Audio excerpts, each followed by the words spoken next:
Boa tarde a todos. É uma imensa satisfação que hoje a gente vem realizar mais um webinar para a gente poder discutir, evoluir, debater esse importante programa que a ABRAP vem desenvolvendo, que é a autorregulação.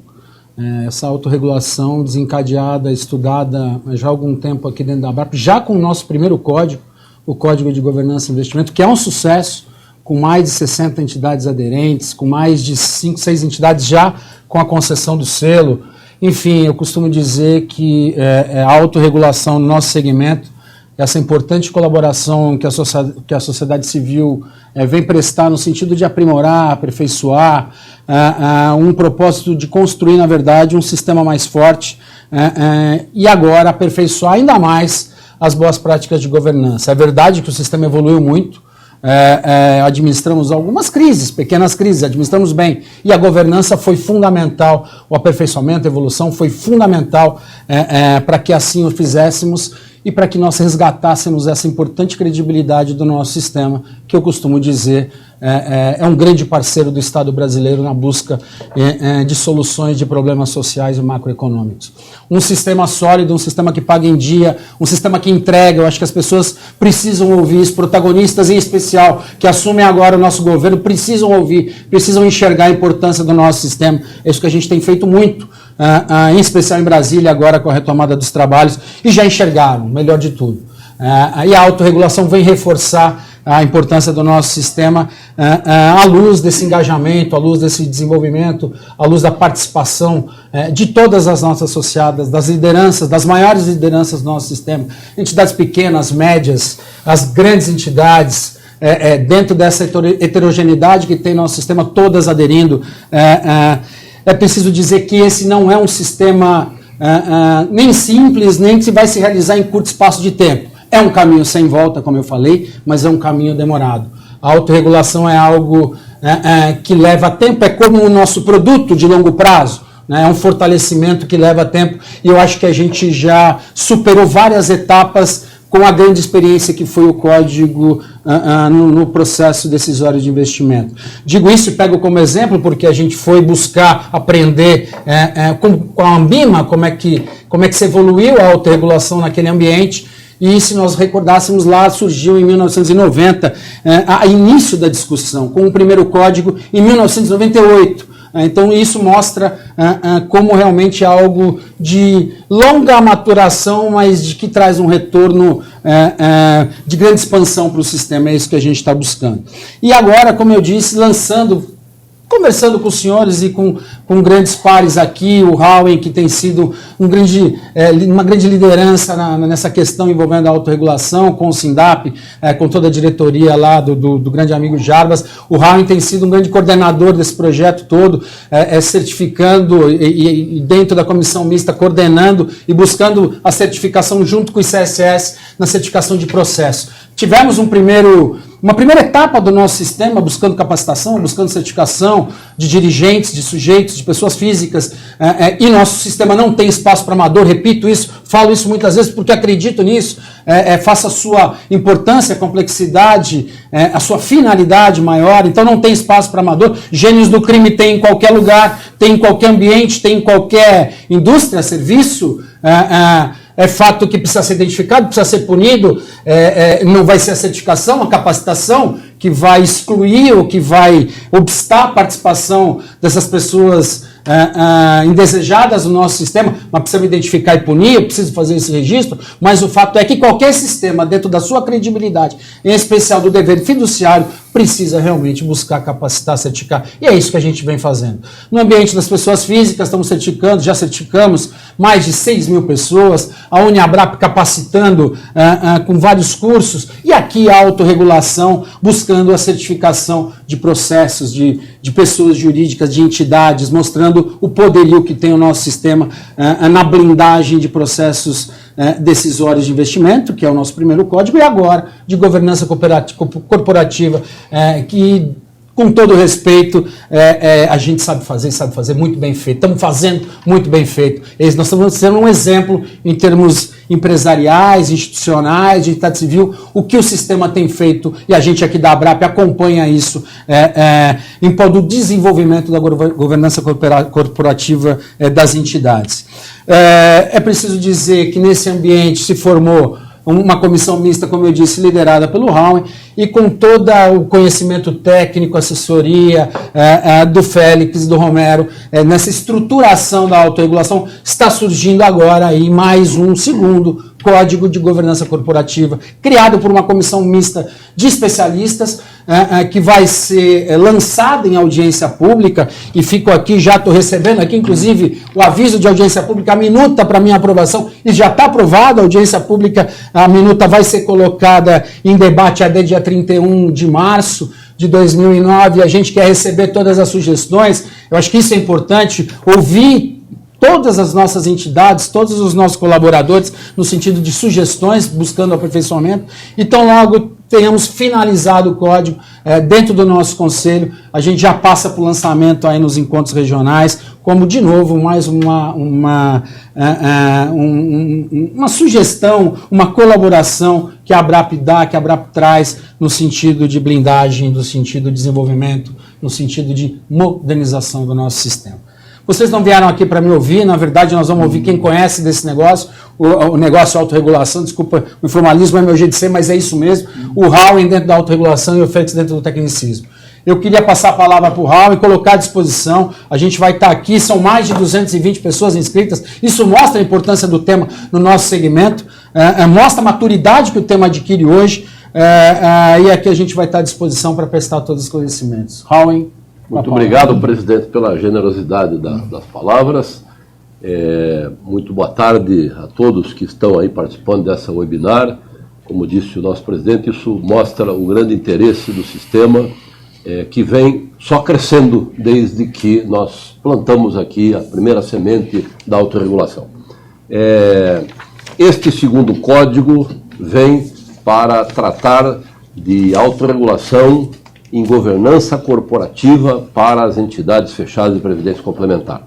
O nosso primeiro código, menos abrangente, mas mais necessário naquele momento, tratava só de governança de investimentos. Então, a primeira informação importante é de que este código é um pouco mais volumoso, não é, Romero? Esse código é um pouco mais encorpado do que o anterior. E claro que no processo de construção do primeiro código houve um aprendizado que a gente trouxe para a construção deste segundo código, que ora estamos realizando aqui o webinar e em seguida o presidente vai lançar o edital para a audiência pública eletrônica e nós esperamos que haja muitas contribuições, como aconteceu na edição do primeiro código. Não só os players das próprias entidades, como também entidades co-irmãs ou entidades parceiras da ABRAP, do SINDAP e do ICSS, contribuíram. Eu estou falando aqui de IBGC, eu estou falando de escritórios de advocacia especializados no tema. Em especial, nós tivemos uma ajuda muito grande do escritório Bocater na ocasião, mas do escritório Messina também e de diversos outros escritórios. Então, eu quero exortar a todos para que, de novo, tragam essas contribuições, as críticas, as sugestões, todas elas, as contribuições, todas elas são muito válidas e todas elas serão examinadas com muito respeito, para que a gente possa tirar, após o estudo das contribuições que vierem durante o período de audiência pública, a melhor redação para esse instrumento que não é meu, não é do Luiz Ricardo, não é do Félix, mas é do sistema, e, portanto, possamos, então, levar uma redação definitiva para as assembleias da tríade associativa que acontecerão em seguida à audiência pública eletrônica. Eu só queria, e para isso os senhores vão me permitir colar um pouco aqui, mas eu queria chamar a atenção para alguns aspectos que nós levamos em consideração na construção desse código. Primeiro aspecto fundamental é, como já ressaltou o presidente, a autorregulação da ABRAP não é, em nenhum momento foi, em nenhum momento se imaginou um confronto com a regulação do Estado. Muito pelo contrário, a autorregulação da ABRAP é a contribuição desta parcela da sociedade civil organizada que nós representamos e, portanto, a autorregulação é complementar à regulação do Estado. Nós não queremos em nenhum momento substituir a regulação do Estado, mas também queremos fazer a nossa autorregulação autônoma, não é, presidente? Quer dizer, nós estamos fazendo-a em parceria com a Previc, mas não a reboque do órgão regulador oficial. E, claro, a terceira grande característica é que ela é facultativa. Participam da autorregulação apenas as entidades que queiram participar. E, nesse sentido, a gente, como o presidente já relatou, está tendo bastante sucesso nas adesões. E usamos de alguns critérios objetivos para construir esse novo código, que depois o Luiz Félix vai abrir um pouco o que temos lá no código. Então, o primeiro princípio é emprego mínimo de autorregulação para atingimento dos nossos objetivos. Então, simplicidade, clareza, economicidade. Segundo, um esforço para evitar excessos prescritivos. Então, foco no resultado sem exagero nas especificidades.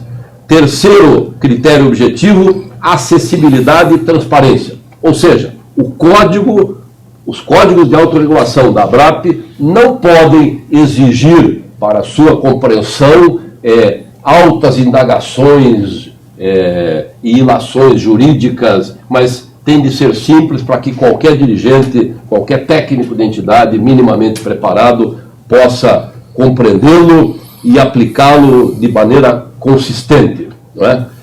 Outra característica é que os nossos códigos de autorregulação, como são nossos, têm flexibilidade. Então, eles estão abertos sempre a revisões e a eventuais revisitações de seu conteúdo. Depois temos integração e consistência com outras normas, ou seja, nós não vamos repetir no código de autorregulação nosso algo que já está em outra legislação.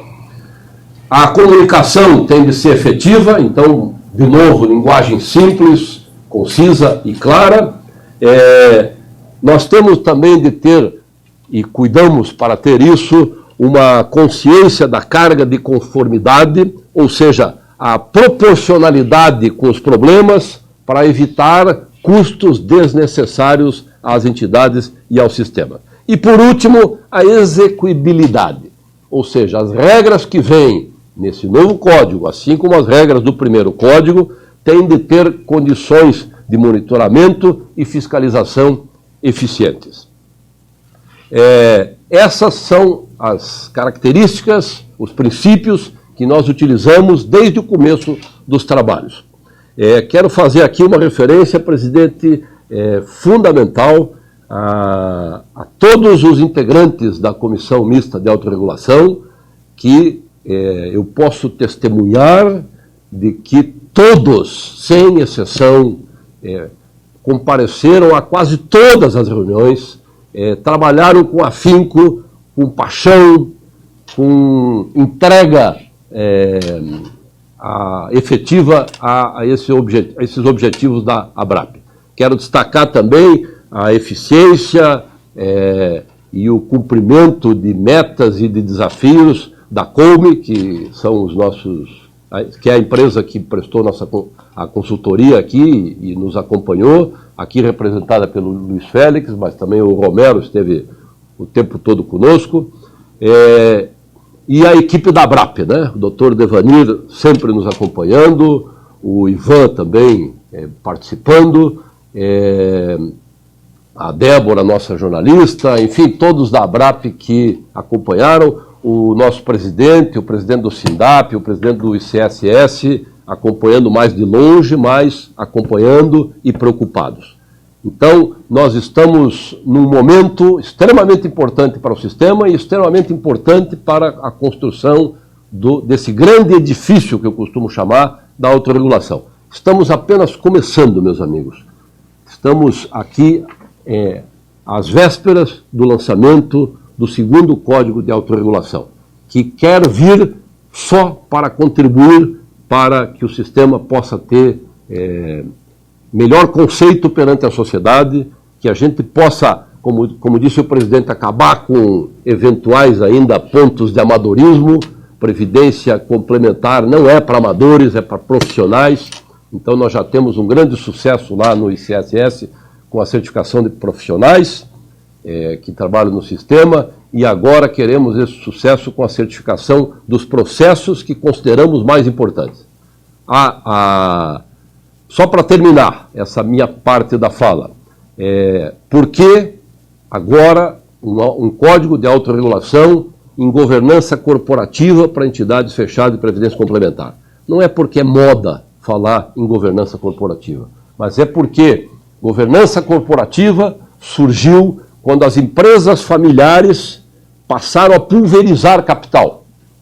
E eu estou falando aqui de sociedades anônimas, que se eu sou sócio, se eu tenho algumas ações de uma sociedade anônima, se eu sou, portanto, acionista, eu tenho de confiar a gestão dessa companhia a alguém.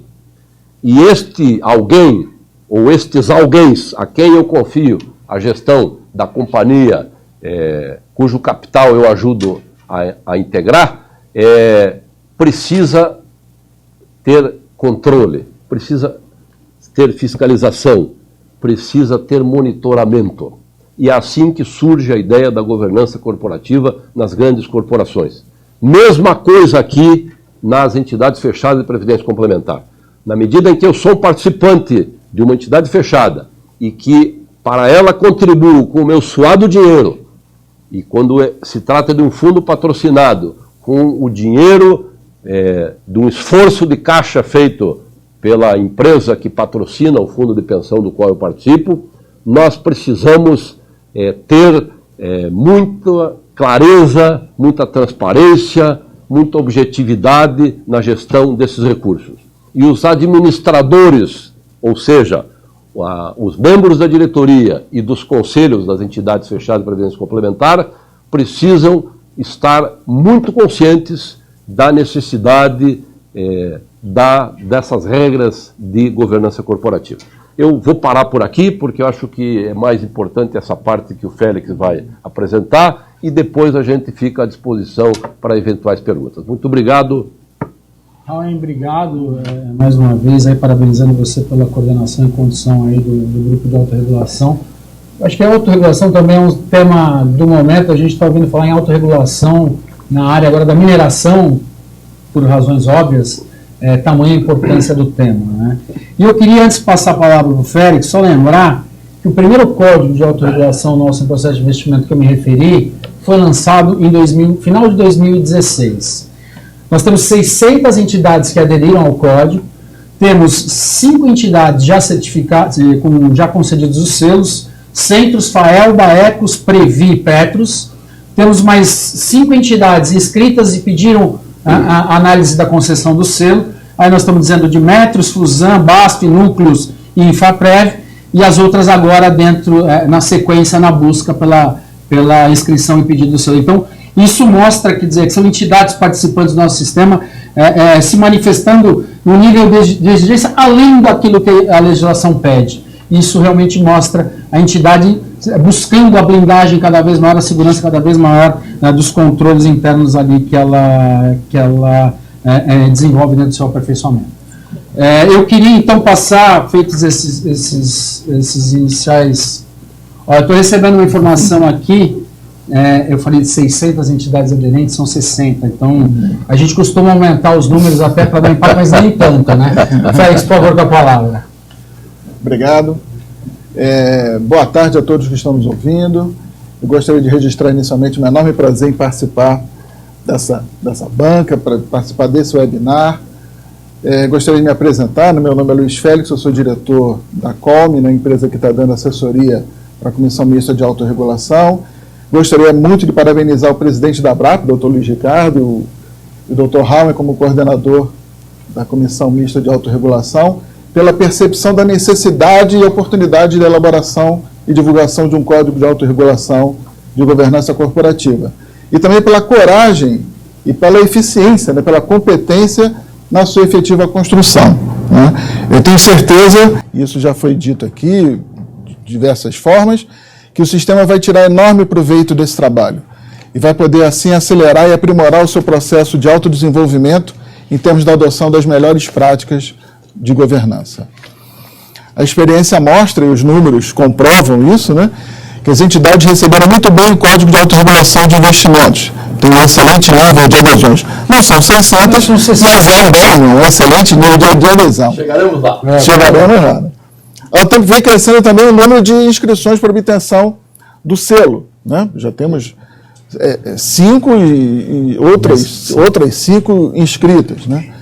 Por tudo isso é muito bom e eu gostaria de agradecer muito a oportunidade de participar desse trabalho, cumprimentando todos que fizeram parte dele, e aí eu destaco, além do Raul como coordenador, o Devanir, né, o doutor Devanir, o Ivan Correia, que deram importantes contribuições para esse trabalho, e não há também como deixar de cumprimentar todos aqueles que participaram da Comissão Mista de Autorregulação, e eu queria até fazer uma referência nominal a todos eles, né, que é a Cláudia Regina Janesco, né, da BRAP, Luiz Paulo Brasiza, Rubens Pimentel Scaff Júnior, Antônio Carlos Baixo de Almeida, da Forluz, Adriana de Carvalho Vieira, da OABPrev São Paulo, Marcelo Coelho de Souza, da Previ, Herbert de Souza Andrade, da Fundação Itaúsa, Miriam Pacheco Garrido Leite, do Icatu, Éder Carvalhais, da Mercerprev, e o Peterson Gonçalves, que é o nosso representante da Previc, que também deu importantes contribuições. Para finalizar esse meu rápido preâmbulo, né, eu queria agradecer também a todo o pessoal que deu apoio ao trabalho, a Débora, a Tatiana, a Vanessa, a Karina, o pessoal da técnica que está viabilizando essa apresentação aqui, e a todos que de alguma forma contribuíram para esse evento, contribuíram para que a gente esteja reunido aqui no dia de hoje. A partir de agora eu vou passar a detalhar então um pouco a estrutura do trabalho, que, como já foi dito, ficará disponível em audiência pública até o dia 31 de março. Ao final da apresentação, a gente vai ficar disponível para responder alguns questionamentos que forem encaminhados pelo chat e a todos aqueles que nos estiverem vendo e ouvindo. Para facilitar a compreensão do assunto, eu vou fazer uma brevíssima, né, apresentação do material que está sendo disponibilizado para audiência pública. Né, e o pessoal vai passar isso para ser visualizado por todos. Né. Bom, é preciso que se diga de início que o trabalho que está sendo colocado para audiência pública, ele consta de 2 documentos. Né? O primeiro documento é o Código de Autorregulação.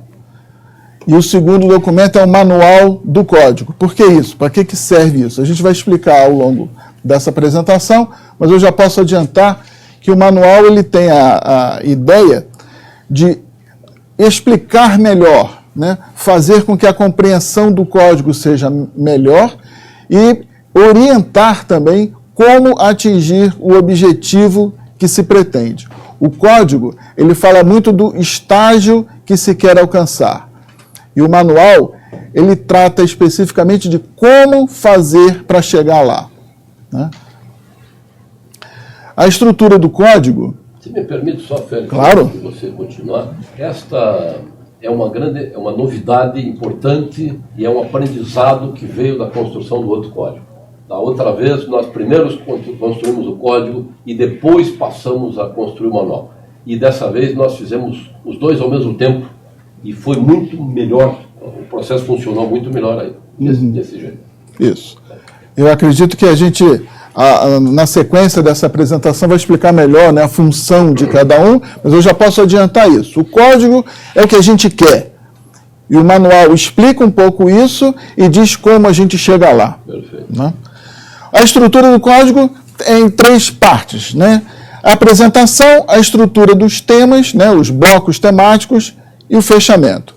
Na apresentação, a gente vai tratar da fundamentação e dos objetivos e operacionalização do código. Em termos de fundamentação, é importante que a gente diga, e o Dr. Raman já falou, já tocou nisso, a autorregulação representa um conjunto de regras e procedimentos que são assumidos voluntariamente por um grupo de organizações lideradas por uma outra que seja representativa do segmento, e é isso que a gente está vendo nesse momento. Esse ordenamento voluntário, então, passa a reger as atividades dos agentes do setor. A abrangência desse conteúdo vai além da própria regulação estatal, não tem sentido reproduzir, né, a legislação. Ela vai além da regulação estatal, sempre buscando uma maior eficiência e eficácia no funcionamento das entidades.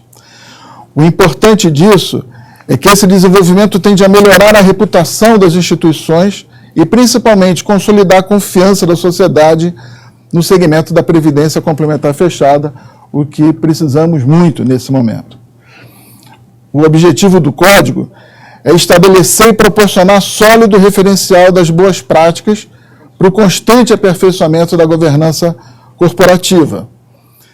A aplicação do Código, e isso é muito importante que seja dito, deve respeitar a natureza, a estrutura e o porte das entidades aderentes. Ela tem que se centrar nos princípios e nas diretrizes fundamentais que pautam os processos de governança corporativa e o comportamento dos seus agentes. Na estrutura dos temas, a gente tem, então, os blocos temáticos, né? Os fundamentos da governança, a estrutura organizacional e a dinâmica organizacional. A gente vai explicar em seguida como se compõe cada um desses blocos temáticos. E no fechamento, a gente tem a governança do Código e as disposições finais, que a gente vai tratar também ao final dessa apresentação. Essa, então, é a estrutura do Código, né? Obviamente, o coração está na estrutura dos temas, né, nos blocos temáticos que a gente vai examinar. Vamos apresentar agora a estrutura do manual. A estrutura do manual é levemente diferente. Segue a mesma lógica da apresentação da estrutura dos temas, em vez de fechamento, ele tem um anexo. Na apresentação, a gente conta um pouco da trajetória do Código de Autorregulação. E aí, também já foi dito pelo Dr. Luiz Ricardo, é muito importante frisar que a ABRAP, SINDAP e CSS já vem há muito tempo criando e desenvolvendo as condições para o exercício da autorregulação. A gente pode fazer referência ao trabalho das comissões técnicas, ao conjunto de eventos desenvolvidos pela ABRAP, sobretudo o seu congresso anual, a intensa atividade de educação e qualificação técnica prestada pela UniABRAP e até o processo de certificação profissional instituído pelo ICSS em 2009. Nesse sentido, o Código de Autorregulação ele se junta e se alinha a outras iniciativas voltadas para a difusão e adoção das melhores práticas para o segmento e a contínua capacitação dos profissionais que dele fazem parte. O objetivo do manual, como já foi dito inicialmente, é auxiliar o leitor no entendimento do Código, proporcionando uma compreensão plena de todo o seu teor. A sua estrutura é um pouco diferente, é mais completa que o Código, como teremos oportunidade de ver ao longo dessa apresentação. O anexo, por exemplo, ele vai tratar de um glossário, né? Esse glossário ajuda a entender vários termos, né? Várias questões, vários conceitos que estão colocados no Código. A gente mostrou, tanto no Código como no manual, a gente mostrou o mesmo bloco temático, né? Fundamentos da governança, estrutura organizacional e dinâmica organizacional. Isso quer dizer que esses documentos são iguais? Não, não são iguais. A gente vai ver um pouco agora a diferença entre eles. No Código, os temas, cada um dos temas, ele é definido, ele é descrito, ele é detalhado em termos de princípios e diretrizes fundamentais. E isso é importante, como a gente já havia colocado. No manual do Código, além dos princípios e das diretrizes fundamentais, a gente vai contar também com a definição e com o detalhamento das obrigações. A definição ajuda na compreensão do texto. As obrigações ajudam para estabelecer o caminho, o que precisa ser feito, quais os passos que devem ser dados, quais as ações, quais as atitudes que devem ser adotadas para que a gente cumpra aqueles objetivos que estão definidos nos princípios e nas diretrizes fundamentais. Para ficar bastante claro, então, a estrutura dos temas é formada por fundamentos da governança, estrutura organizacional e dinâmica organizacional. A gente vai ver agora, por dentro, quais são os temas que pertencem a cada um desses blocos. Então, no bloco Fundamentos de Governança, a gente está tratando de ética e conduta, transparência, integridade, prestação de contas, responsabilidade corporativa, equidade, gestão baseada em riscos e compliance. É preciso ver que esses são os fundamentos, né? São os pilares da governança corporativa. A gente se dedicou muito a isso, a comissão estudou bastante e foi bastante discutida a composição de cada um desses blocos, né? E a partir daí é que a gente define para cada um desses temas os conceitos de definição, princípios, diretrizes fundamentais e obrigações. Cada um desses temas vai se desdobrar nesses itens, sendo que o código vai tratar apenas de princípios e diretrizes fundamentais, e o manual vai contar também com definição e obrigações. Apenas para dar um exemplo de como se dá isso, né? Eu vou pegar aqui o item ética e conduta, e a gente vai examinar cada um desses tópicos. Então, no tópico definição de ética e conduta, por exemplo, a gente vai considerar que no âmbito dos negócios, a ética pode ser entendida como um conjunto de valores que guia o comportamento de uma determinada organização e de seus membros. Nesse sentido, o código vai fixar o entendimento da ética como um conjunto de princípios, valores, normas de conduta adotados e reconhecidos pela entidade. Essa é a definição de ética que vai estar lá no manual.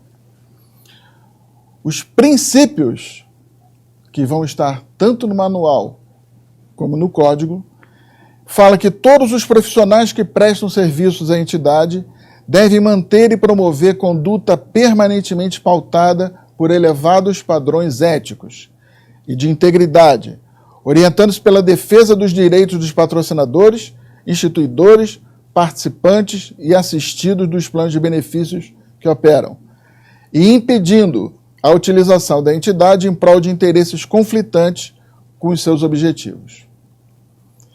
Em termos de diretrizes fundamentais, está registrado que a entidade deve adotar um código de conduta ética, orientando e estimulando seu cumprimento por parte de todos os seus conselheiros, dirigentes e empregados, bem como as empresas e os parceiros de negócio, promovendo sua constante atualização. Por fim, no campo das obrigações, e as obrigações, repetindo, estão apenas no manual, uma das obrigações, é um conjunto, né, são várias obrigações, uma das obrigações, a título de exemplo, estabelece que o Código de Conduta Ética deve claramente disciplinar as relações internas e externas da entidade, estabelecendo o comportamento esperado de seus conselheiros, dirigentes, empregados, fornecedores de produtos e serviços e demais partes interessadas. O Código de Conduta deve considerar, entre outros, os seguintes temas: conflitos de interesses, informações privilegiadas, negociação de contrato, sigilo de informações, recebimento de brindes, presentes ou qualquer outro tipo de vantagem, entre outros que o trabalho também menciona. Então, esses são os blocos e uma pequena explicação de como se constitui cada um desses tópicos que estão referenciados em cada tema. Voltando então agora para o bloco, já vimos o bloco Fundamentos da Governança, vamos tratar agora do bloco temático da estrutura organizacional da governança, e aí a gente vai examinar Conselho Deliberativo, Conselho Fiscal, Diretoria Executiva, Auditoria, Comitês de Assessoramento e Suporte da Governança. Lembrando, só para ficar claro, para cada um desses temas a gente vai examinar também definição, princípios, diretrizes fundamentais e obrigações. Não é à toa que o material é volumoso, né? Porque é bastante detalhado e é bastante... são muitos tópicos para serem abordados, né? O terceiro bloco é, então, da dinâmica organizacional da governança, e ele vai tratar dos temas processos e controles, comunicação corporativa, terceirização e prestação de serviços e capacitação profissional. De novo, só para não restar dúvida, para cada um desses temas, a gente vai discutir definição, princípios, diretrizes fundamentais e obrigações. Os itens de fechamento do código, eles dizem respeito à própria governança do código e às disposições finais. Na governança do código, trata muito das atribuições do Conselho de Autorregulação, que é um conselho formado por pessoas de notório saber, né? E para dar a credibilidade do sistema, né? do todo o processo de autorregulação, e ele vai estabelecer os parâmetros que vão ser observados nesse processo de autorregulação do nosso segmento, da Previdência Complementar Fechada. Ele vai falar também sobre o uso de marcas e outros símbolos e o acompanhamento do cumprimento das obrigações do Código, né? A gente está considerando que nesses critérios, as exigências de elegibilidade, a temporalidade do uso, que está colocada em 3 anos, né?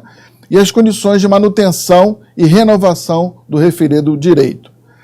O Conselho vai definir também procedimentos de acompanhamento do cumprimento das obrigações, tanto em relação à adesão, como principalmente em relação à concessão de marcas e símbolos. E aí a gente está falando do selo, né, que vai ser, evidentemente, desenvolvido na sequência, né, sabendo que, eventualmente, o descumprimento das exigências vai ser objeto de análise e, eventualmente, de orientação sobre o procedimento de correção, e não se pode descartar, evidentemente, eventuais penalidades, que poderão ser de uma advertência ou até o cancelamento da autorização do uso da marca, dependendo da situação. Em termos de disposições finais do Código, a gente fala do seu modelo de aprovação, né? Aprovação e alteração. Essa audiência pública, ela está tratando em cima de um material que já foi aprovado, mas que está sujeito a ajustes a partir das contribuições, das sugestões, das críticas que forem apresentadas. E a Comissão Mista de Autorregulação vai examinar todas essas proposições e vai encaminhar para posterior aprovação pelo Conselho. Esse é um calendário para essas aprovações, né, de hoje, né, a partir de hoje até 31 de março, a gente vai estar nesse sistema de audiência pública. Em 17 de abril vão existir as assembleias para aprovação, quer dizer, entre uma coisa e outra vai ter toda a análise das críticas, das sugestões, das contribuições recebidas. No dia 17, então, de abril vai ser a assembleia para aprovação e no dia 8 de maio vai ser o início dos encontros regionais para a divulgação do Código. Bom, esse era o recado inicial que a gente tinha a passar. Vamos contar agora com as questões que venham a ser trazidas, mas, mais uma vez, eu queria agradecer muito a oportunidade de estar aqui, a oportunidade de ter participado do trabalho e de poder discutir um assunto que eu considero tão importante para o segmento da Previdência Complementar e para a sociedade brasileira. Muito obrigado. Félix, obrigado aí mais uma vez por esses apontamentos prévios, quer dizer, realmente é um tema robusto, como você bem colocou. Eu acho que todas as dúvidas, todos os esclarecimentos, além daqueles que a gente pode eventualmente estar prestando aqui nesse momento, serão dirimidos ou serão aclarados ao longo, em especial, desse período da audiência pública, né, que é fundamental. Reforço que, na nossa visão, eu acho que a ABRAP, não tenho convicção de que a ABRAP, enquanto sociedade civil, colaborando para o fomento, para a sustentabilidade desse sistema, para que tenhamos um sistema mais forte, um sistema mais transparente, um sistema mais estável, Eu acho que nós resgatamos, o sistema voltou a crescer, o sistema está sendo fomentado regularmente, e aqui a autorregulação, de novo, é mais um aspecto importante. Então fica aí meu agradecimento, meus parabéns pelo trabalho que vem sendo desenvolvido aí nessa seara da autorregulação em especial. Mais uma vez também meus cumprimentos para o Raul, porque esse trabalho nasceu numa conversa que a gente teve há muitos anos atrás, lembrando ainda do Código de Ética da OAB, nós como operadores do direito fomos buscar aí a inspiração, você em especial que trouxe a ideia, que foi do Código de Ética da OAB, para a gente trazer a autorregulação para o nosso segmento, fomos aprender no CONAR, na Ambima, que eu já me referi. Então, consolidado está, um caminho sem volta, e aí a gente vai buscar aí, como eu disse, tirar aí as dúvidas e prestar os esclarecimentos necessários. E falar em esclarecimentos necessários, nós temos uma pergunta aqui envolvendo a concessão do selo, né? E a adesão ao código. Como é que se dará a adesão ao código e ato contínuo a candidatura à concessão do selo? Não sei se vocês poderiam discorrer um pouquinho, eu ajudo aqui enquanto membro do nosso conselho também, a gente andou examinando. Já semana passada, a concessão para a FAELBA foi concedido para mais uma entidade que eu me referi aqui, fica aí meus cumprimentos também para a FAELBA, a obtenção do selo na autorregulação do Código de Processo Decisório de Investimento, mas eu acho que a gente pode discorrer um pouquinho aqui para aclarar aí o nosso público. Olha, são dois momentos distintos, né? Bem distintos. Lançado o código, entrando em vigência o código, as entidades que desejam podem a ele aderir. Essa manifestação de adesão implica numa manifestação de intenção da entidade de caminhar no sentido da busca do selo.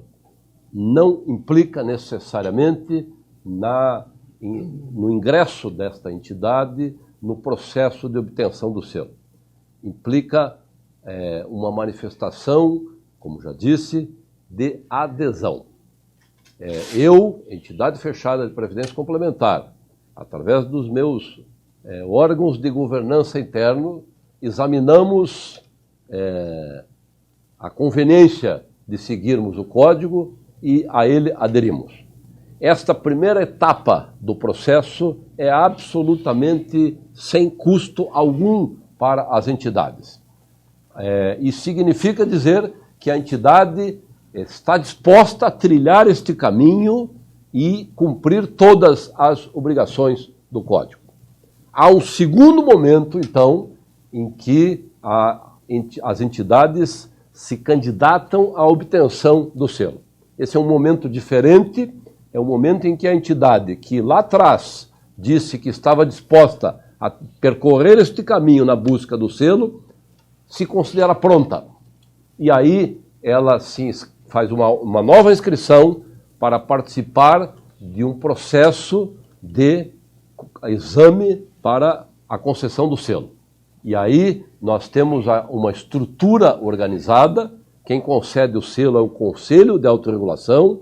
Como já lembrou o Dr. Félix, esse conselho é formado principalmente por entidades de fora e parceiras do sistema, então não se trata aqui de um corporativismo em que nós vamos conceder selos para nós mesmos, até porque essas entidades parceiras e de fora estão em maioria no conselho. Mas antes do processo de cada entidade que se inscrever para receber o selo, chegar ao conselho, passa por uma banca examinadora formada por 3 ex-dirigentes ou dirigentes de entidades parceiras nossas, com ampla experiência e senioridade, que vão examinar a documentação que a entidade vai enviar pela plataforma eletrônica da ABRAP e vão emitir seus pareceres. Esses pareceres vão para o Conselho de Autorregulação, que então estuda, analisa, discute e vota pela concessão ou não do selo.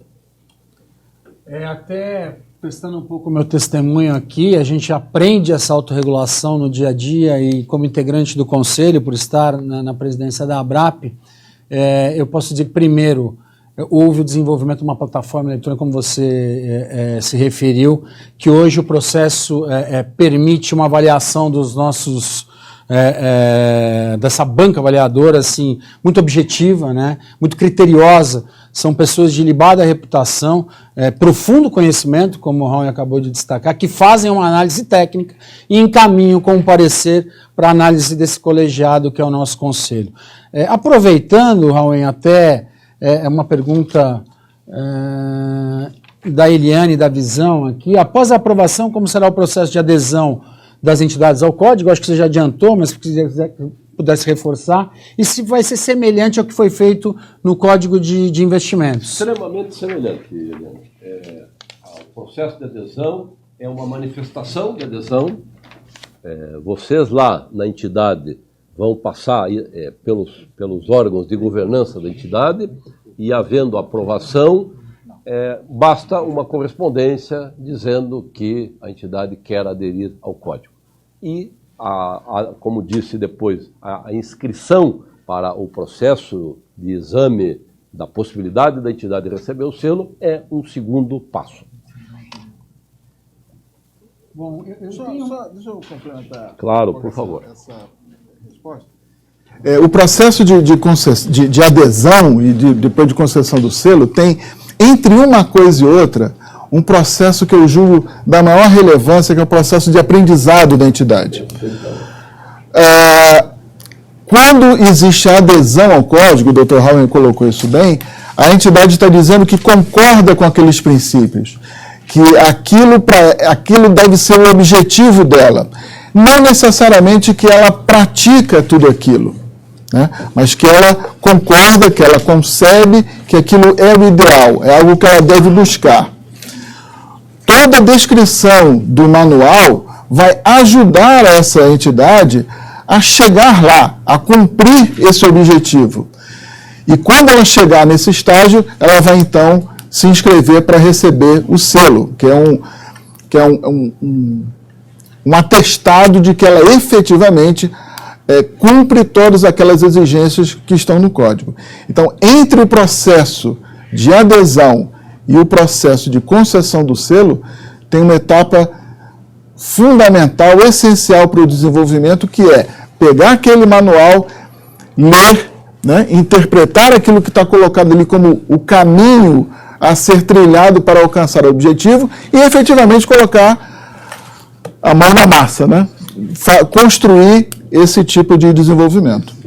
Muito oportuna essa observação, me permita, no sentido de a gente ter muito claro que a principal finalidade, a principal função do código é ser indutor de bons comportamentos.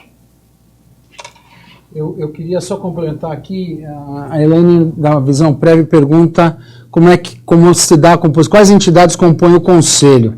Só para esclarecer, está a BVCAP, a B3, a Ambima, o IBGC, a ABRAP, SINDAP e ICSS. Então é um colegiado com os integrantes dessas entidades da sociedade civil, todas de notório reconhecimento de representação, que buscam aí dar esse equilíbrio. E um outro tema... Então me permita, presidente, dentro desse tema, na comissão, no âmbito da Comissão Mista de Autorregulação, nós discutimos a conveniência ou não de este mesmo Conselho decidir a concessão do selo para este novo código.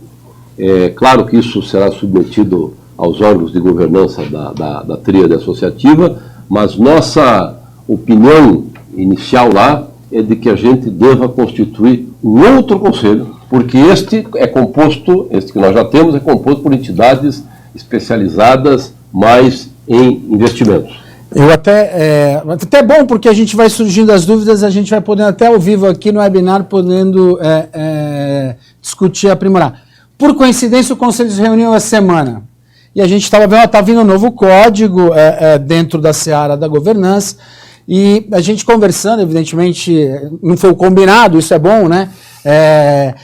a gente gostaria de estar aproveitando a grande expertise que tem a Ambima, a grande expertise que tem as entidades que já estão inseridas nesse aprendizado que, de novo, é de longo prazo, né, no nosso conselho, e temos o IBGC, além de aproveitar esses atores que estão nos ajudando a consolidar a nossa autorregulação, convidar outros, então incrementar, eu diria que é uma renovação, mas incrementando especialistas. Fica aí minha sugestão ao vivo para a comissão mista, para a gente poder estar trocando essa figurinha no seio do conselho. Foi bom a gente até já falar nisso, porque a gente já adianta, inclusive, refletindo aí um pouco dessa participação de outros atores. E tem uma pergunta nesse viés da concessão do selo. Primeiro, se há custo para adesão. E segundo, na concessão do selo. Félix, você não quer opinar sobre isso? Falar de custo a gente sempre deixa para o terceiro, né? O presidente da entidade nunca quer falar de custo. Não, na concessão, pegando a experiência do Código de Autorregulação na governança de investimentos, a adesão ao código ela é gratuita. Agora, a concessão do selo é difícil de ser gratuita, porque tem todo esse envolvimento da banca, dos profissionais da banca. Esses profissionais tem um sistema que monitora tudo isso, porque todo esse trabalho ele é à distância, todo o encaminhamento de documentos, né? Tudo isso vem por um sistema. Além disso, tem a banca, como eu já mencionei, então é difícil de não ser remunerado.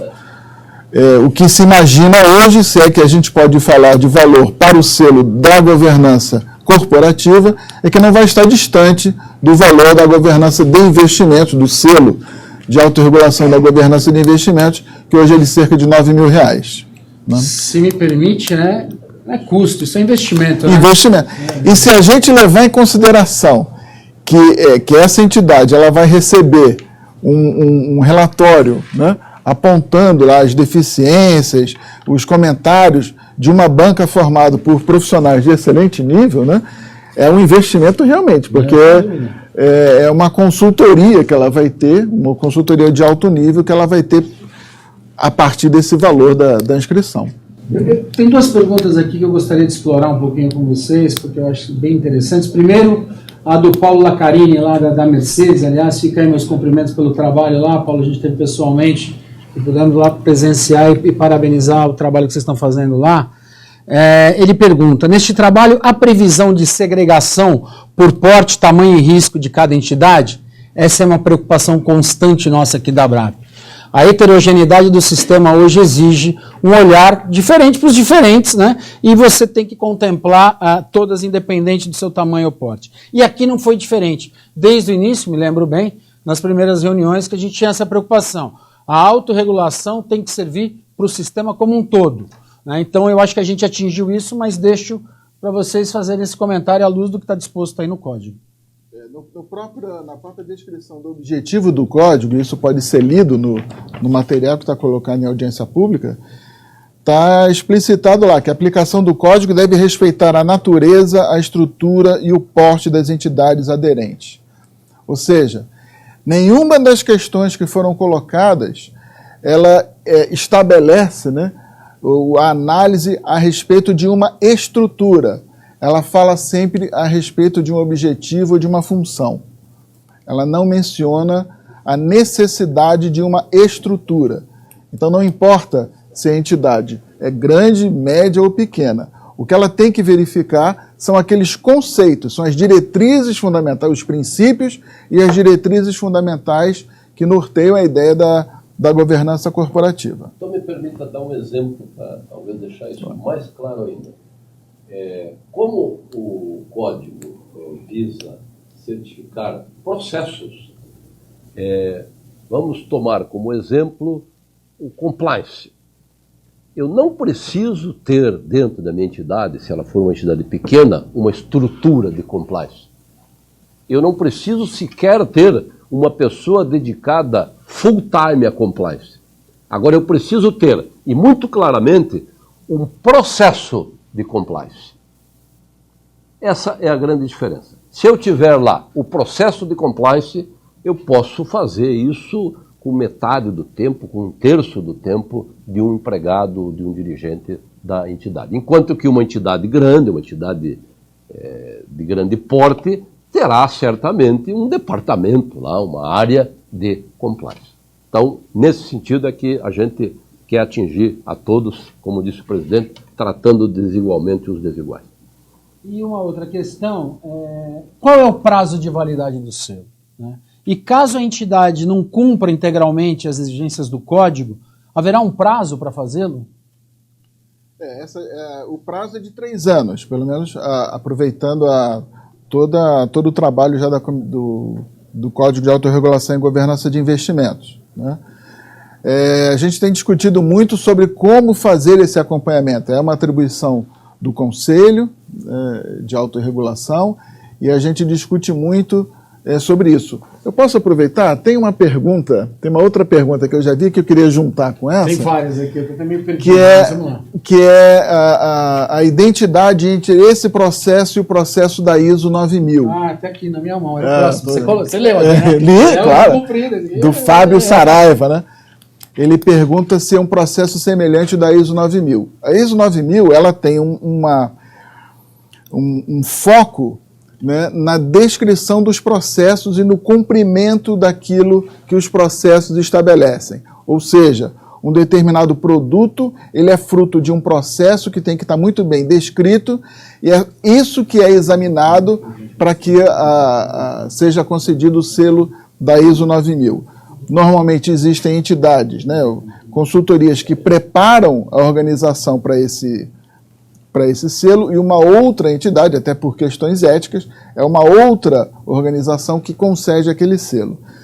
Na verdade, o que a gente está fazendo se assemelha, mas não é exatamente igual à ISO, porque a gente não está falando, a gente não está tratando da descrição de um processo, a gente não quer saber, pegando o que o Dr. Howen falou, eu não quero saber como é que está escrito o processo dele, e se ele segue aquele processo exatamente como ele está descrito. O que a gente vai querer observar é se ele existe e se ele dá resultado.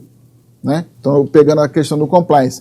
Existe uma preocupação com compliance dentro da entidade e a entidade mostra sinais de que efetivamente ela tem compliance? Né?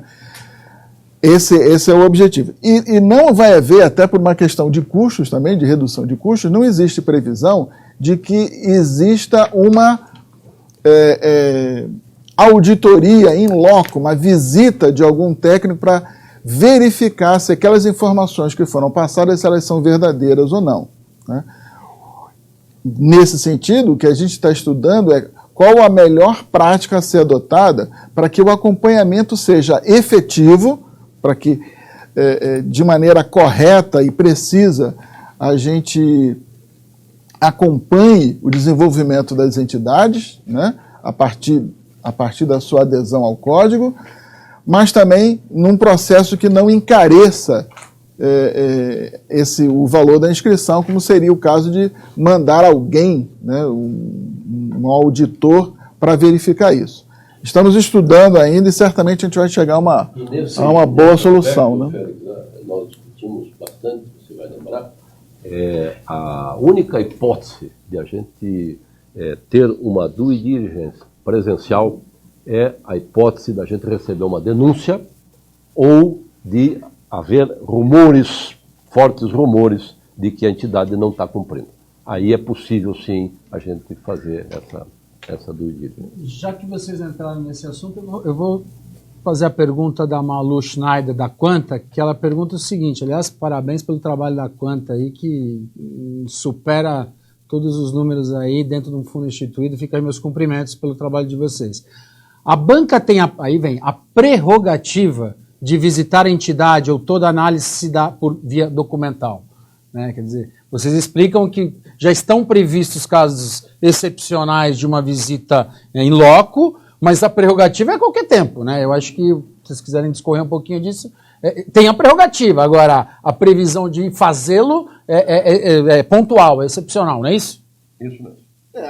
Aqui ela está falando durante a fase de análise da banca, né? Aqui, qualquer dúvida, ela é tirada, a princípio, por contato telefônico, por e-mail e tal. Pode existir uma situação em que seja imperioso fazer isso, mas até agora, né, nos exemplos do Código de Governança de Investimentos, isso não foi necessário, né? Na fase da banca, o que a gente analisa muito são os documentos que são passados, são analisados a partir de critérios já estabelecidos, e o cruzamento de informações. Vários stakeholders são consultados a respeito de assuntos, e algumas questões elas são repetidas, né? Então, por exemplo, a gente pergunta se a entidade divulga as suas informações aos participantes. E a gente pergunta aos participantes se eles recebem as informações das suas entidades. Então a gente cruza essas informações para ter uma resposta mais verdadeira possível, né? A Adriana Carvalho, da OABPrev São Paulo, aliás, Adri, saudades de todos vocês aí da OABPrev São Paulo, eu preciso passar para dar um abraço no Marcelo e no Jarbas, parabéns também pelo trabalho que vocês estão fazendo aí enquanto fundo instituído.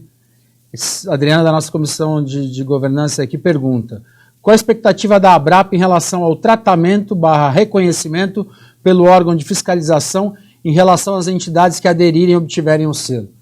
Eu diria para você que a expectativa é total, é a melhor possível. Desde o início, né, que a gente teve a ideia da autorregulação, que a gente conversou com o Raul, que a gente trouxe aqui para dentro da ABRAP, a gente procurou envolver a Previc, que se envolveu efetivamente, e fica aí meus agradecimentos ao Fábio Coelho, que de imediato designou o Peterson, que participou e é um profundo estudioso e conhecedor. E é um profundo estudioso e conhecedor do tema governança. Para isso só traz seriedade, só traz credibilidade e o envolvimento efetivo da Previc, né? Dar um olhar diferente para aquelas entidades que estão certificadas, que estão com a concessão do selo. Essa é a nossa expectativa, enxergar essa entidade diferente, com toda a sua credibilidade, enxergando uma blindagem maior, enxergando que essa entidade, dentro do aspecto de governança, ela está aperfeiçoada, enfim, ela preenche todos aqueles requisitos. Aliás, eu posso adiantar, está no bojo da pergunta e do tema, ontem mesmo nós estivemos na Previc, eu e o Dr. Devani, conversando com o superintendente Fábio Coelho, manifestando a preocupação e até a colaboração no sentido dessa norma, por exemplo, que está sendo colocada em consulta pública de governança, né? E falamos ontem na Previc que amanhã nós estaremos num webinar discutindo um código de autorregulação de governança corporativa. Será que ao invés de nós lançarmos uma consulta pública de uma instrução normativa para discutir tema, governança, que é um tema muito delicado e fundamental e importante, através de uma IN ou de uma portaria ou de uma resolução, que aliás a nossa 13 é uma das, ainda que pese ser de 2004, é uma das mais modernas que temos, o fato é, será que temas colocados naquela audiência pública de uma instrução normativa não poderiam estar inseridas no âmbito aqui da autorregulação e havendo assim a desnecessidade de discutirmos isso numa instrução? Colocamos isso ontem para o superintendente. Então, acho que tem um espaço, sim. Acho que a expectativa, como eu te disse, Adriana, é de que realmente a Previc olhe com outros olhos, como tem olhado, como uma promessa de olhar, daquelas entidades certificadas com uma concessão do selo, face à blindagem que ali se obteve com o selo. Então, é o melhor possível. Pergunta da Elaine aqui da Visão. Após a concessão do selo, como será realizada a fiscalização? Vou até juntar com essa aqui da Fernanda Ribeiro Dias. A Fernanda da Fundação CESP também, né? Uma vez que não há auditoria, como se dá manutenção ou cancelamento do selo? Boa, Félix, já vai nas duas aí. O selo ele está previsto para ter a duração de 3 anos, né? E esse tempo pode ser encurtado por alguma situação de penalização que venha a ser aplicada pelo Conselho. A gente ainda está definindo, estamos discutindo ainda como que essa fiscalização ela pode acontecer de novo, né? Sem encarecer demasiadamente o processo. Uma das alternativas que a gente está examinando é se basear em alguns pontos apresentados durante a fase de inscrição em que mereçam uma avaliação de menor grau. Então, a entidade, mesmo tendo alguma dificuldade naquele item, né, ela, no global, ela faz por merecer o selo, né? Então o selo é concedido a ela, mas por um tempo reduzido. E nesse tempo reduzido, ela tem que mostrar então que superou aquelas deficiências que ela tinha quando da inscrição. Mas esse ainda é um modelo que a gente está avaliando, estudando como é que isso vai se dar, sempre combinando duas vertentes, né? Uma vertente da qualidade do trabalho, da credibilidade do trabalho, né? É importante que o selo gere credibilidade não apenas para o sistema como um todo, para a fiscalização, mas, sobretudo, para os participantes daquela entidade. Que eles confiem que os seus recursos, que a sua aposentadoria está sendo gerida, né? Está sendo tratada com cuidado, com profissionalismo, né? Então esse selo, a gente quer dar credibilidade a ele, mas a gente também não pode adotar processos que encareçam demais o custo, né? Eu diria que dá ainda mais credibilidade aos nossos participantes, né? Porque, na verdade, dependemos dos nossos participantes, que são um grande canal de distribuição do nosso plano família setorial, são os participantes que trarão seus familiares para que possam ter a devida proteção social no plano instituído setorial Abrap Família. Já estou eu aqui fazendo a propaganda do setorial família. Há quem diga que eu sou um grande otimista, ou que existe muito oba-oba em volta do plano família, mas eu acho que é o grande viés de crescimento do nosso segmento. Mas vamos voltar para a autorregulação. Voltando ao cerne dessas duas questões que estão muito bem respondidas pelo Félix, mas acho que é importante lembrar o seguinte: neste pilar da autorregulação que estamos construindo agora, que é o pilar da supervisão indireta, os códigos contêm só sanções positivas. São códigos de sanções positivas. O que é a sanção positiva? Ao invés de eu punir quem não o cumpra, eu premio quem cumpre aquelas obrigações que estão exigidas no código, concedendo um selo de qualidade. Agora, é claro que se a entidade se desviar para o mau caminho, está previsto também no código sanções negativas, de primeiro advertência e depois até a possibilidade de cassação do selo. Mas, em princípio, são códigos de sanção positiva, de premiação de quem cumpre. Nesse sentido, como já falamos anteriormente, induzindo a bons comportamentos. O Fábio Saraiva, ele pergunta aqui, parabeniza pela apresentação, fica aí meu agradecimento, algumas dúvidas. Haverá custo para adesão do Código de Autorregulação? Para adesão, já foi dito aqui, não tem custo. 2, pelo que entendi, será feito um diagnóstico na fundação e um plano de ação para atendimento a todos os requisitos da autorregulação, correto? Exato. Aliás, esse é um trabalho que pode muito bem ser tratado nos planejamentos estratégicos, nos diagnósticos das entidades, né, que façam esse levantamento, que vejam o que está faltando e que trabalhem efetivamente nessa correção, né? O Paulo da Braslight, ele faz a seguinte pergunta: para a concessão do selo, temos investimento para ambos os códigos de governança e investimentos? Eles têm custo, né? O que eu chamei de investimento, ele aderiu aqui à minha expressão. A resposta é sim, né? Para adesão, na verdade, você não tem, mas para concessão do selo em cada um dos códigos, você tem esse, aspas, investimento para obtenção do selo em cada segmento. A Daiane da Celos pergunta: em relação ao cumprimento das obrigações do código, poderia ser dado um exemplo de uma obrigação que deverá ser atendida de forma diferente pelas entidades, respeitando o princípio da proporcionalidade? De novo, não existe uma obrigação voltada para a proporcionalidade, porque o que a gente está falando é de um objetivo e não da ação propriamente dita. Ou seja, não estou falando de estrutura. Então a gente não está falando, tem que ter uma estrutura grande, tem que ter uma estrutura pequena, a entidade com porte tal tem que ter estrutura, a entidade de menor porte não precisa ter estrutura. Em nenhum momento a gente fala isso. O que a gente fala é da função. Então a função compliance, como é que vai se dar o compliance, como é que vai se dar a Secretaria de Governança, mas sem falar da estrutura Secretaria de Governança ou da estrutura compliance. Então não existe uma tabelinha de proporcionalidade que diga obrigações diferentes para entidades de portes diferentes. Né? Não sei se está completo. Eu queria só adiantar aqui uma pergunta do meu amigo Luiz Omena. Né? O Luiz Omena conduziu o processo lá na Previ. Né?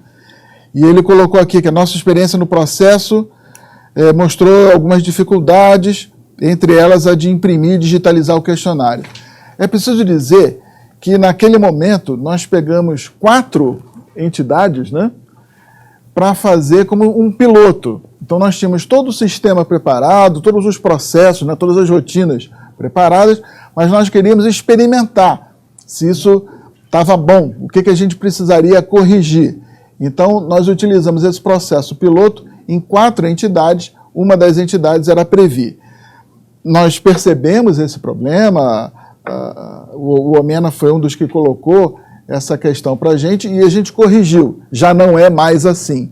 Né? A experiência que a gente teve no processo piloto permitiu que a gente aprimorasse o processo em diversos pontos e um deles foi exatamente esse. Né? A Vivian da Previplan pergunta: boa tarde, existe um prazo determinado entre aderirmos ao código e pedir a concessão do selo? Podemos ficar apenas em, aspas, aderência ao código? Essa é uma questão que a gente discutiu recentemente, tá bem? E aí eu volto, me permitam repetir uma coisa que eu já comentei.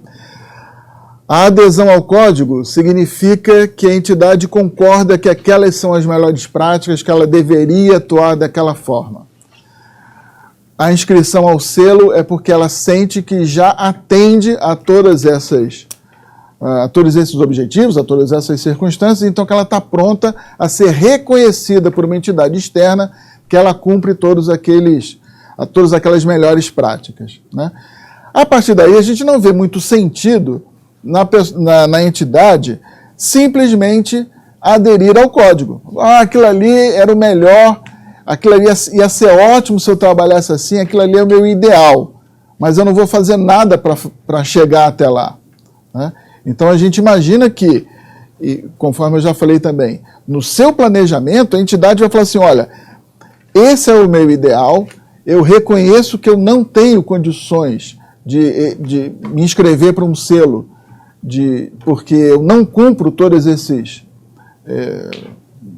essas práticas, mas eu vou trabalhar nesse sentido. Né? Então eu vou fixar um prazo para mim, para que atinja esse resultado. Não tem muito sentido, poxa, isso aqui é bom pra caramba, isso aqui que é o meu ideal, eu não estou aqui, mas também não vou chegar nunca lá. Me permita uma analogia, seria semelhante aderir só ao código e não ir à busca do selo, seria semelhante a abrir um negócio e não anunciar, não botar nenhuma placa na frente do meu estabelecimento. Porque justamente o selo é para isso, é para dizer ao mercado, e o mercado, principalmente o mercado dos participantes e dos patrocinadores e instituidores, que aquela entidade funciona e funciona bem e que isso está certificado por um conselho de autorregulação e depois de ter passado por uma banca. Né? O selo é um galhardão para a entidade ter na parede e mostrar aos stakeholders, aos seus stakeholders. Finalmente aqui nós temos uma última pergunta, se mais nenhuma chegar, da Fernanda da Funcesp. Vamos rapidinho, né? No caso das entidades que possuem gestão de planos de saúde, já começou a ficar complicado para responder rápido, hein? No caso das entidades que possuem gestão de planos de saúde, alinhamento ou interface com a ANS, que recentemente publicou uma resolução ARN sobre o assunto, O que eu posso te adiantar, Fernanda, quer dizer que no nosso escopo de atuação, nós estamos focados no órgão de supervisão, que é Previc. Nós temos diversos outros atores circunstando a nossa seara de atuação, e aí a ANS na autogestão, é Ministério Público, Tribunal de Contas para aquela 108, né, e a estadual, a federal, Ministério Público agora para... Está todo mundo querendo, né, interagir com a gente, né? Parece que até a SUSEP agora também, mas enfim, a nossa interface tem sido com o Previc, e dentro, inclusive, da participação na própria comissão. Eu não sei se vocês... detalhe, no que nós levamos dentro da autorregulação, do diálogo que a gente tem com a Unidas, que a gente sabe que tem uma comissão que a ABRAP integra junto com a Unidas, da autogestão, e esse assunto foi debatido agora, efetivamente formalizado, dentro dessa estrutura toda, não. A resposta é não, porque, de novo, né, o órgão de supervisão nosso direto, dentro da atividade da Previdência Complementar fechada da ABRAP, é a Previc. Mas, de qualquer maneira, né, presidente, se a entidade estiver cumprindo com regras de governança e é uma entidade só, exato, isso certamente vai ser visto pela ANS e visto com bons olhos. Porque a ANS interage com a Previc ali enquanto órgão de supervisão, né? Deve interagir com a notícia que a gente tem, e a gente já sentou em reuniões com os dois órgãos, né? Mas é bom não abrir para muitos órgãos aqui a nossa interface de diálogo, porque tem muita gente querendo supervisionar nosso sistema que já é bem supervisionado. Chegou mais uma, né? O Edenilson da Odebrecht. A experiência mostra que alguns selos possuem uma régua alta, como a prática da CGU, por sua constante revisão, enquanto que o modelo ISO é o modelo mais perene e sem constantes atualizações. Qual é a expectativa para as revisões dos itens do código e uma eventual elevação de régua de requisitos a serem cumpridos? Bom, eu diria o seguinte. Primeiro, aproveitando as palavras do Dr. Howen, o grande mérito do Código de Autorregulação é ser um fator indutor das melhores práticas, né? Então, o que a ABRAP, o SINDAP e o CSS querem, o foco do seu desejo é trabalhar na indução das melhores práticas, que as entidades se desenvolvam constantemente, né? Não interrompam esse processo de desenvolvimento. Nesse sentido, a gente pode imaginar no futuro a elevação da régua, sim, porque para que as entidades sempre, constantemente, estejam examinando possibilidades de melhoria. Isso não está na mesa hoje, não está colocado como objeto de discussão, essa é a régua que a gente quer estabelecer para o momento, mas no futuro tem todo sentido a gente imaginar a elevação da régua, principalmente a partir dessa ideia de um constante aperfeiçoamento, um constante desenvolvimento por parte das entidades. Bom, eu tenho só uma última, não é nem pergunta, é uma mensagem que eu vou ler para os senhores, mas antes disso eu queria já encaminhar para o final. Primeiro agradecer a participação, o engajamento de todos, do Félix, do Raul, aqui, de toda a equipe da ABRAP que apoia, que trabalha, que constrói tudo isso que a gente vem aqui debater. Nesse sentido, fica aí meus efusivos agradecimentos aí mais uma vez por esse trabalho. E eu queria aqui trazer um testemunho, né, da Gabriela Monteiro, da Previsc. Ela diz a seguinte mensagem: temos como escopo do planejamento da gerência de compliance da Previsc a adoção de boas práticas e adequação de manuais, regimentos e códigos orientados para a aderência dos códigos de autorregulação da ABRAP, tanto na questão de investimentos, como agora do aspecto de governança corporativa. É mais um relato para contribuir com o webinar no quanto os códigos da ABRAP podem ser utilizados com planos de implementação e de boas práticas. Não preciso dizer mais nada, né? Só agradecer, eu acho que realmente é um passo importante que a ABRAP vem adotando e colaborando aí. Essa mensagem de estudo para a gente enquanto sucesso da autorregulação no sistema. Raul, em fechamento da palavra, Félix, está aberto aí para vocês fecharem também, e fica aí os meus agradecimentos pelo trabalho de vocês. Minha mensagem final é no sentido de que, repetindo o que já disse, este código de autorregulação que está por vir, o código que já vige, a estrutura toda da autorregulação, que nós haveremos de construí-la cada vez mais forte, não pertence a uma gestão da ABRAP, não pertence a quem está coordenando a comissão mista, quem está assessorando, quem está ajudando, pertence ao sistema. E por isso é que a construção desse grande edifício da autorregulação tem de ser feita da maneira como estamos fazendo, democraticamente, republicanamente, com a participação maior possível de todos os nossos associados, de todas as nossas associadas e de todos os parceiros da ABRAP e os parceiros das nossas associadas. Então, reiterar, presidente, o convite a que haja, assim como houve aqui nesse webinar, haja uma participação efetiva das pessoas, das instituições, nessa fase da audiência pública eletrônica, para que possamos extrair deste processo democrático e republicano o melhor instrumento possível para o sistema. Quero agradecer também por estar podendo participar aqui e dizer que estou muito otimista, não só com a autorregulação, mas estou muito otimista com as perspectivas para a Previdência Complementar.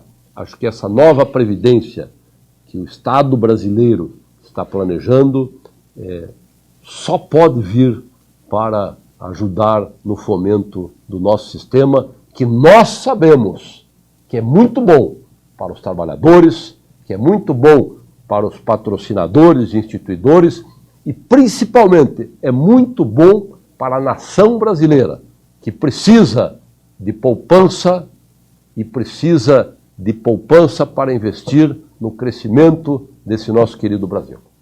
Obrigado, Raul. Desse tom emocional. Mas eu queria dizer que, nesse fechamento, que esse webinar sintetiza toda a lógica, né, toda a nossa preocupação com o Código de Autorregulação, na medida em que o que a gente quer é envolver todos os dirigentes, todo o pessoal dos fundos de pensão, e por isso a gente desenvolveu o trabalho junto à Comissão Mista de Autorregulação, né, que já reúne técnicos de diversas entidades, e fazer essa discussão, né, aproximar essa discussão de todo o conjunto, né, dos funcionários, dos dirigentes dos fundos de pensão é a essência desse trabalho. Eu espero, então, que aproveitem esse período de audiência pública, né, encaminhem suas sugestões, suas contribuições. Eu sou suspeito para falar da qualidade do trabalho, né, nós que participamos dele, mas, evidentemente, o trabalho pode ser melhorado, vai ser melhorado, e a gente conta com as contribuições que vierem pela audiência pública para a gente ter um selo cada vez melhor. Né? Muito obrigado pela participação. Obrigado, Félix. Fica aí mais uma vez meu agradecimento. Mais de 220 pessoas inscritas, quase 2 horas aqui do webinar, temos mais de 150 pessoas assistindo até agora, então isso mostra o interesse, o engajamento, como eu disse, um caso sem volta à autorregulação. Gente, mais uma vez aí, obrigado pela oportunidade, e a ABRAP está à disposição de todos os senhores para prestar os devidos esclarecimentos. Obrigado.